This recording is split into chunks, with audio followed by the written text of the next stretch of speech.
அனைவருக்கும் வணக்கங்க. நான் நந்தீஸ்வர அஸ்ட்ராலஜி சேனல்லேருந்து பேசுகிறேங்க. நம்ம இதோட 8 கிரகங்களுக்கும் பார்த்துட்டோங்க. இப்போ நம்ம கேது பகவானுக்கு 9வது பாடம் தான் கடைசி கிரகங்களின் பாடம். கேது பகவானை பற்றி இன்றைக்கி பார்க்க போகிறோம். கேதுவின் காரக தத்துவம் எப்படி இருக்கும், குணங்கள் எப்படி இருக்கும், அதனுடைய தொழில்கள் எப்படி இருக்கும்னு பார்க்க போகிறோம். சரிங்க. இப்போ கேது லக்கணத்திலேயே இருந்ததுன்னா அவர் துறவி மாதிரி தாங்க இருப்பார். அவர் என்ன சொல்கிறதுங்க, திருமணமானாலும் துறவி தான். துறவி எண்ணங்கள்லாம் எதுலேயும் பற்றற்ற நிலைமையில் இருப்பாருங்க. அதே மாதிரிங்க 12ஆம் இடத்துல கேது இருந்தால் அவருக்கு மறுபிறவி கிடையாதுங்க. 12ஆம் இடத்துல கேது ஒருவருக்கு இருந்தால் லக்கணத்திலிருந்து அவரை சமாதி கட்டணுங்க. அவர் இறந்த பின்னாடிங்க அவங்க பையன் பிள்ளைங்கிட்ட சொல்லி வச்சிடணுங்க. அவருக்கு சமாதி எழுப்பணும். சமாதியில் தான் அவரை வச்சாகணுங்க. ஏன்னா அவர் இந்த மறுபிறவி அவருக்கு கிடையாதுங்க. ஆனால் வாழ்க்கையில் நிறைய துன்பங்கள் அனுபவிப்பார். 12இல் கேது இருப்பவங்க வாழ்க்கையில் ரொம்ப பட்டு பட்டு பட்டு துன்பப்பட்டு துயரப்பட்டு அல்லல் பட்டு அலங்கோலப்பட்டு அப்படி நிறையா பட்டுங்க வாழ்க்கையில் கடைசீட்டில் பற்றற்ற வாழ்க்கை வாழ்ந்து மறுபிறவி இல்லாமல் இறந்து போவாருங்க. அவருக்கு என்ன பண்ணணுன்னா, இறந்த பின்னாடிங்க சமாதியை கட்டணும். அவங்க பேர குழந்தைகளோ மகனுகளோ மகளுகளோ அவங்களுக்கு 12இல் கேது இருப்பறவங்க சமாதி கட்டணும். இது முக்கியமான நியூஸுங்க. சரி, ஒரு டிப்ஸ் சொல்லிட்டேங்க. சரி, இப்போ 12இல் கேது இருந்தால் லக்கணத்தில் இருந்தால் காவியோட கட்டினதும் நல்லதுங்க. காவியோட கட்டுறது சிறப்புங்க. சரிங்க. இப்போ கேதுவின் காரக தத்துவம் பார்க்கலாங்க. கேதுவின் காரக தத்துவம் என்னென்ன இருக்குன்னு பாருங்கள்.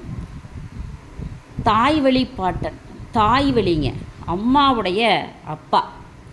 கேதுனா அம்மாவுடைய அப்பா, பாட்டி, அம்மா, ஆச்சி அதெல்லாம் வருங்க. அவங்கள பற்றி சொல்லக்கூடியதுங்க கேது. ஜோதிடம், மாந்திரீகம், பில்லி சுனிங்கிறமில்லங்க, அது ஆன்மீகம், கோவில், காவிவிட பார்த்திங்களா வந்துருச்சு. காவிவிட மோட்சம், இவங்களுக்கு மோட்சம் கிடைக்கும். 12இல் 12இல் கேது இருக்கிறவங்க மறுபிறவியே இல்லைங்க. அவங்களுக்கு எவ்வளோ புண்ணியம் பண்ணிங்க பாருங்கள். மோட்சம், தர்மஸ்தாபனங்கள் நடத்துவாங்க. தியானர, மரத்தின் வேர் பகுதி, உலர்ந்த புல், மூலிகைகள், ஆலமரத்தின் விழுதுகள், மருத்துவமனை, முடி, கொடி, தத்துவம், ரகசியம், சண்டை சச்சரவுங்க, அப்புறம் நரம்பு முடி, நரம்புங்க, கை காலில் நரம்பு இருக்குல்லங்க, அது முடி, ஆசன வாய்ங்க, தாடி, குறுகிய பாதை, புகைக்குழாய், குளியலறை, சட்டம் வருங்க, நூல், மின்கம்பி, கயிறு, தடைகள், மண்பானை, இதெல்லாம் கேதுவின் காரக தத்துவங்கள். இதெல்லாம் தாங்க வரும். சரி, இப்போ கேதுவின் குணங்கள் பார்க்கலாம். கேதுவின் குணங்கள் 3, 7, 11ங்க. கேதுவின் பார்வை 3, 7, 11 வரும். சனிக்கு 3, 7, 10, இது 3, 7, 11 வரும் பார்வை, ராகுக்கும் கேதுவும். கேதுவின் குணங்கள் சந்நியாசம், ஆன்மீக உணர்வுங்க. சந்நியாச வாழ்க்கை தாங்க. கேது இருந்துட்டா அது லக்னத்தில் இருந்துட்டா சன்னியாசி வாழ்க்கை தாங்க. ஆன்மீக உணர்வு இருக்கும். ஆன்மீக உணர்வு, ஞானம் இருக்கும். தியானம், இவங்கெல்லாம் தியானம் செஞ்சாங்க உடனே முக்தி அடைகிற மாதிரி இருப்பாங்க. தவம், மௌனம், தியானம், திட சித்தம், வைராகியம், மனவெறுப்பு, விரக்தி, எதிலும் ஒரு பிடிப்பில்லாத மயக்கமாக இருப்பாங்க. இதுதான் கேதுவினுடைய குணங்கள். இவங்கெல்லாம் கேது ராகு கேதுக்கு உச்சம் விருச்சிக வீடுங்க, உச்சத்தன்மை அடைவாங்க. ராகு கேது உச்ச வீடு எதுங்க, இவங்களுக்கு சொந்த வீடு கிடையாதுங்க. தான் அமர்ந்த வீடு தான் ராசி பலன் சொல்லணுங்க. ஆனால் ராகு கேது உச்சமடைகிற வீடு விருச்சவங்க. ராகு கேது நீச்சமடைகிற வீடுங்க ரிஷபம்.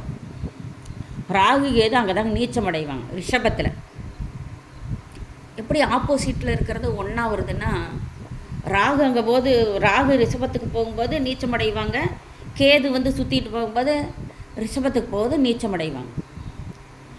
இப்போ வளமிருந்து இடமாகுதுங்க, இடமிருந்து வளமாக வரும்போதுங்க ராகு வந்து உச்ச நிலையை வந்து விருச்சகத்தலைவன், கேதுவும் நீச்ச வீடு விருச்சகம் தாங்க. சரி, இது ஒன்று தெரிஞ்சுக்குங்க.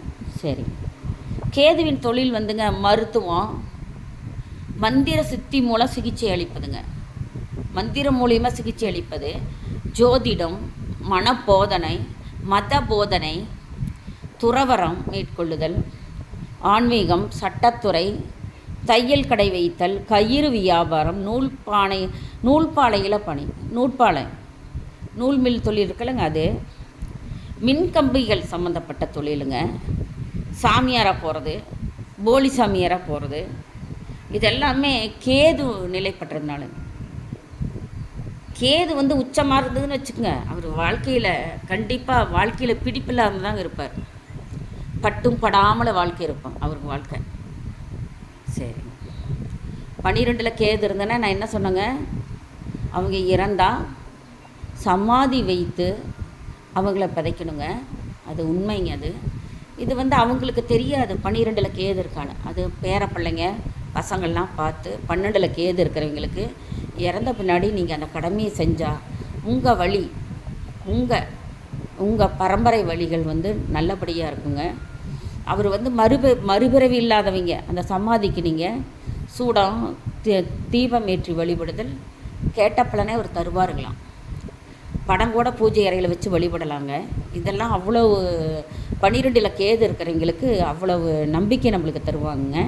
எல்லாம் சப்ஸ்கிரைப் பண்ணுங்கள், ஷேர் பண்ணுங்கள், லைக் பண்ணுங்கள். எல்லாருமே ஆல் ஃப்ரெண்ட்ஸ் எல்லாத்துக்குமே உங்களுக்கு நான் இலவசமாக தான் எனக்கு கற்றதை நான் உங்களுக்கு சொல்லி கொடுக்குறேன். நீங்கள் இதில் தவறு குற்றம் குறை இருந்தால் மன்னிச்சுக்கோங்க. சந்தேகம் இருந்தாலும் கேளுங்க. எனக்கு தெரிந்ததை நான் உங்களுக்கு கற்றுத்தருகிறேன். நன்றி, வணக்கம்.